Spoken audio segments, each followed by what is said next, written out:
Promotional avenues पे कुठाराघात किया है। डायरेक्टरेट ने ये जो अप्रूव कराया है, जो प्रेजेंट कैडर रिव्यू स्ट्रक्चर जो है, ठीक है, और ये जब तक वापस नहीं लिया जाएगा इसका इम्प्लीमेंटेशन, तब तक ये संघर्ष जारी रहेगा, अनवरत जारी रहेगा।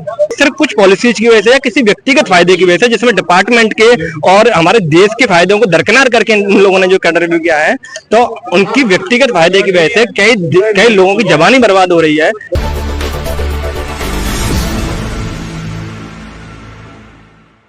नमस्कार, नवजागरण लाइव में आपका स्वागत है। अभी हम दिल्ली में निर्माण भवन के सामने हैं और यहाँ पे सीपीडब्ल्यूडी का एक प्रोटेस्ट चल रहा है।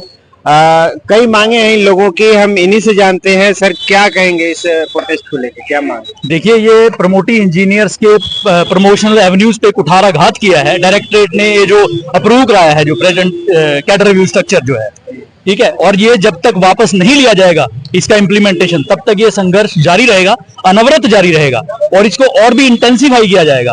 और इसमें अभी तो 2 एसोसिएशंस हैं, और भी इसमें शामिल होंगे हमारे सिस्टर ऑर्गेनाइजेशन, ठीक है। और ये इसमें और भी इश्यूज हैं, ये तो एक ही इशू है इसका अपना कैडर स्ट्रक्चरिंग का, और इसमें रेगुलराइजेशन है, जो टाइमली रेगुलराइज नहीं होते उससे ही प्रमोशनल एवेन्यूज अफेक्ट होते हैं हमारे।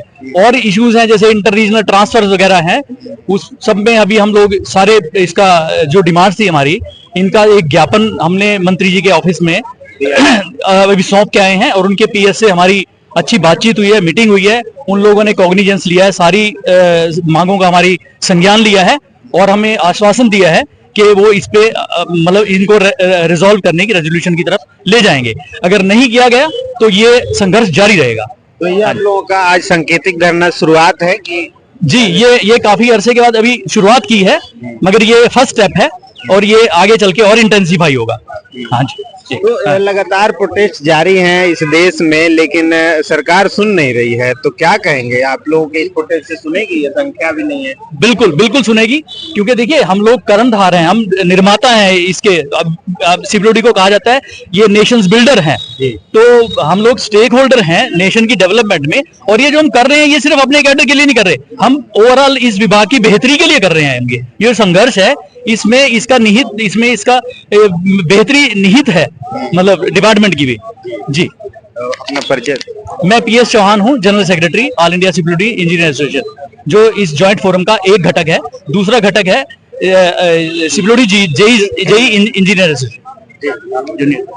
हाँ, मेरा नाम मयंक है और मैं जनरल सेक्रेटरी हूँ जेई एसोसिएशन का ऑल ओवर इंडिया का। अभी रिसेंटली एक तो क्या आज की स्थिति ये है डायरेक्ट डिक्टेटरशिप की, कि हमें जो हमारे हक हैं उसके लिए आंदोलन करना पड़ रहा है। दूसरी चीज, सबसे बड़ी बात यह है कि इन्होंने रिसेंटली एक हमारे साथ इतना कुठाराघात किया है कि इन्होंने एक कैडर रिव्यू हमारा पीछे से कर दिया, जिसमें हमारे से कुछ बात भी नहीं की, हमसे ना पूछा गया कि भाई आप लोग क्या चाहते हो, हमसे कोई कुछ नहीं पूछा गया, और पीछे से हमारे पद एक्शन जो हम लोग प्रमोट होकर जाएंगे उनके सारे पदों को कम कर रहे हैं। सबसे बड़ी विडंबना यह है कि यह डिपार्टमेंट, जिसके डीजी को टेक्निकल एडवाइजर माना गया है गवर्नमेंट, इंडियन गवर्नमेंट का, यह डिपार्टमेंट इस देश का, जैसे साहब ने बताया, कि निर्माता रहा है। आज के टाइम पर हम प्रेसिडेंट हाउस है ना, prime minister house, prime minister office जैसे इनको मेंटेन कर रहे हैं, सेंट्रल विस्टा को हम लोग बना रहे हैं।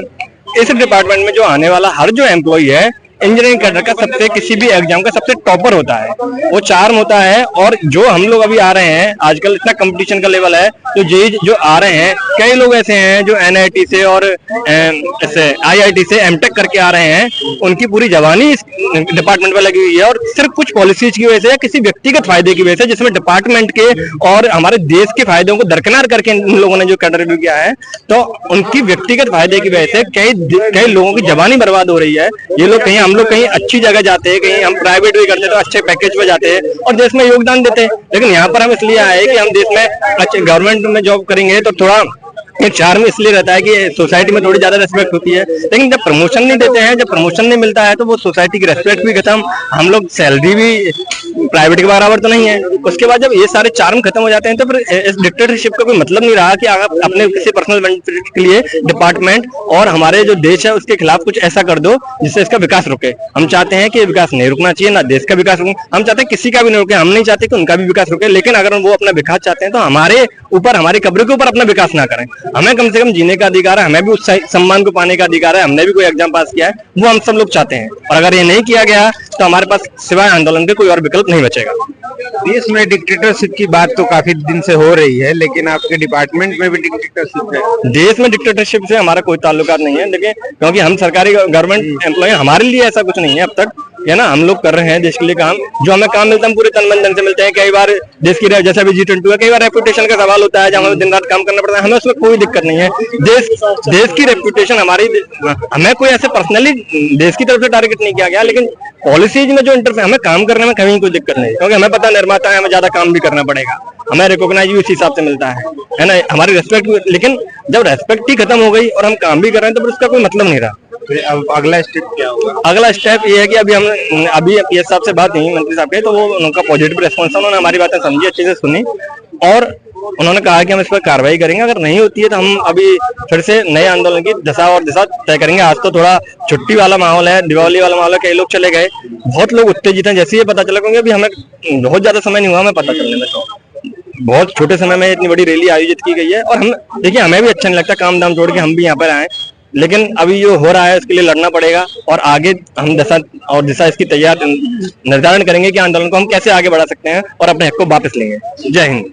तो ये आपने सुना इन लोगों को, और ये CPWD जैसा कि आप जानते हैं देश के निर्माण में काफी सराहनीय योगदान रहता है, लेकिन आज खुद डिपार्टमेंट में ही एक तरह से तानाशाही कहें और प्रमोशन और तमाम मांगों को लेके इनकी आज प्रोटेस्ट है। ये एक सांकेतिक धरना है, लेकिन ऐसा इनका कहना है कि अगर इनकी मांगे नहीं सुनी गई तो आगे ये बड़ा रूप लेगा। आगे इस वीडियो पे आपका क्या कहना है?